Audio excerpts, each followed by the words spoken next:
চাহিদা অনেক বেশি আল্লাহর মধ্যে এবার, গতবারের থেকে অনেক বেশি চাহিদা। মানে এখন তো বানানোর কোনো নেই, টাইমই নেই বানাই না। এখন আমরা তো আগে যে মাল বানাই না আছে ওগুলো নিয়ে ব্যস্ত হয়, আবার কিছু পাইকারি আনতে হয়। কোরবানির সময় কত 2 থেকে 2,500 চাপাটি বেচা হয়, তখন একটু বেশি হবে বেচা কিনা। প্রতিদিন 50-60 টাকা করে চাপাটি যায়। এবার মাল দাম একটু বাড়তি, 800 টাকা কেজি আছে, 900 টাকা কেজি আছে এরকম। আমাদের এই যে সারা বছর যদি লসও খাই না, ঈদের 1 মাস আমাকে মানে একটু বেচা কিনা করে একটু সচ্ছলতা থাকা যায়। অর্ডার থাকে, আমার ইয়েতে মানে কুরিয়ারে পাঠায় দেই, যারা আসতে পারে না তাদেরকে কুরিয়ার পাঠায় দেই।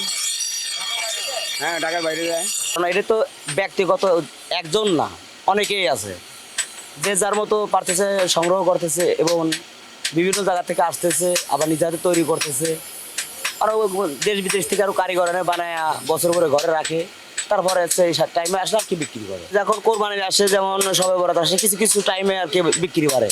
আর অন্য সময় তো ডাল সিজন থাকেই। কাজ করতেছে এত কষ্ট করে, দিন রাত 24 ঘন্টা কাজ করতেছে এবং মালিক টাকা কামাচ্ছে, ইন্টারেস্ট পাচ্ছে তো মালিক, এবং যারা কাজ করতেছে তারাও টাকা পাচ্ছে এবং হাসি খুশিতে সবাই কাজ করতেছে।